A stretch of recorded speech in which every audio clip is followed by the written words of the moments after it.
Hello everyone and a warm welcome to the morning Il y a call encore with quelques temps, Now, at first, there were little or no cases of coronavirus infections.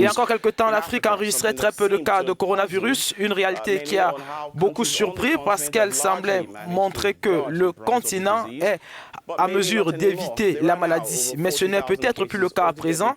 L'ensemble des pays africains enregistrent plus de 40 000 cas selon un rapport du Centre africain pour le contrôle et la prévention des maladies publié samedi. Le nombre de morts, de décès et de ces décès s'élève lui à plus de 1600. Ces chiffres sont-ils encourageants 3 mois après les premiers cas de coronavirus enregistrés sur le continent? L'Afrique est-elle en mesure d'endiguer la propagation de la pandémie? Le Centre africain pour le contrôle et la prévention des maladies en charge de coordonner la prise en charge du coronavirus sur le continent indique qu'il existe un gap entre les différents pays africains en termes de dépistage. Selon lui, les tests sont importants pour toute politique de prise en charge du virus, entendu qu'ils permettent de comprendre sa propagation. Jusqu'ici, des pays comme Djibouti, l'île Maurice ou encore le Ghana ont des taux de dépistage plus importants que d'autres. Le confinement total ou partiel a également été décrété par plusieurs pays, mais il commence à être levé, notamment du fait des préoccupations économiques. Peut-on considérer que le pire est derrière nous ou bien le pic de la pandémie en Afrique est à venir? Nous recevons ce matin le Dr Pierre Mpele. Il est spécialiste en santé publique, épidémiologie et maladies tropicales. Merci de nous rejoindre, Dr Mpele. Le 27 mars, le secrétaire général de l'ONU prédisait des millions de morts en Afrique en rapport avec le Covid-19 au regard du tableau actuel de la pandémie sur le continent. Au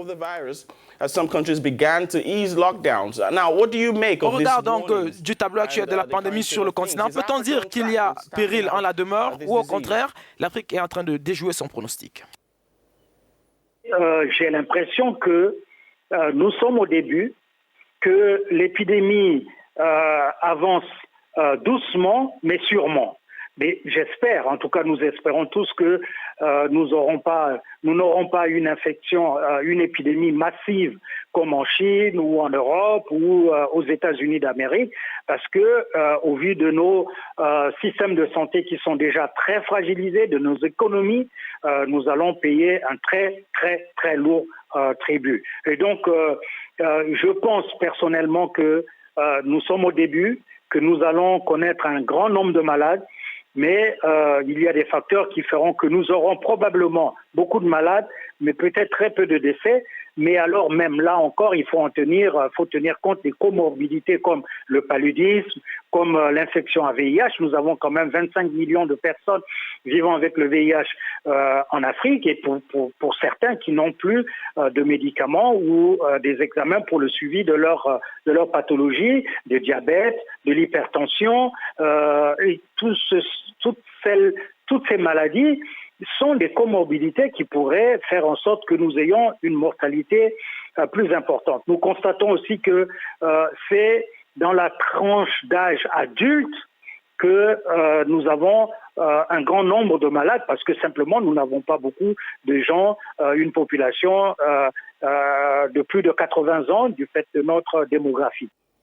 Now, that doesn't sound very optimistic, Dr. C'est pas très optimiste, Dr. Mpele. Le Nigeria a allégé son confinement dans 2 grandes villes, Abuja et Lagos. Et beaucoup d'autres pays sur le continent sont en train d'assouplir les confinements. Alors, dites-nous, sont-ils, ces pays, en train de marcher sur des œufs? Le confinement n'est pas la stratégie adaptée pour l'Afrique. L'Afrique doit inventer sa propre stratégie vis-à-vis de ce virus en fonction, donc je l'ai déjà dit, de son environnement économique, de son environnement social, de sa culture, de la connaissance de la dynamique de l'épidémie, bien sûr en tenant compte de ce que nous savons aujourd'hui du virus, de la maladie et de l'épidémie. Beaucoup de pays ont adapté des politiques de confinement à l'instar de ce qui se passe en Europe, mais l'Europe n'est pas l'Afrique. Faire comme la Chine, mais la Chine n'est pas l'Afrique. Et donc, je crois que nous devons inventer notre propre réponse bien sûr, comme je l'ai dit, en tenant compte des arguments scientifiques.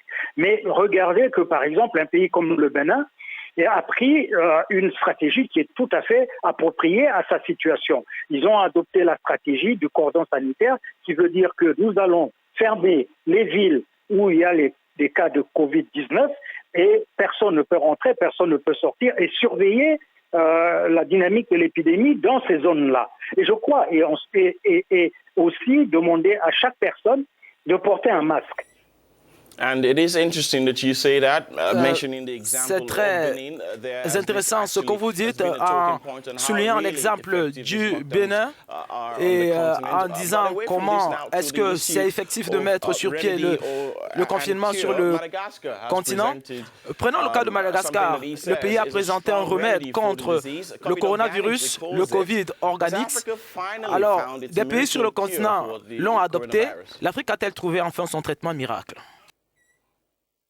Tous les cas, en l'absence de traitement et de vaccin, comme pour le cas de l'hydrochloroquine et des antibiotiques qui permettent de ralentir, on pourrait dire, des cas graves de Covid-19, on a le droit de tout essayer. Et je pense que l'Afrique a aussi le droit de tout essayer, mais faisons-le en toute humilité et en prenant des dispositions à réaliser des études qui nous permettent à la face du monde de montrer que l'Afrique, scientifiquement, a permis de trouver un ou plusieurs médicaments qui peuvent permettre soit de ralentir, soit de guérir, soit d'avoir un effet sur le Covid-19. Voilà ce que je peux vous dire à ce sujet-là. Je suis membre du groupe de travail sur le Covid-19 de l'Assemblée de l'Académie nationale de médecine de France, et nous allons rentrer en contact avec nos amis de Madagascar pour que,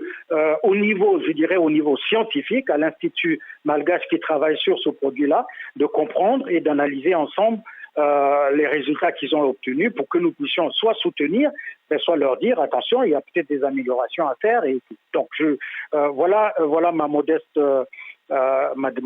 position sur ces médicaments-là.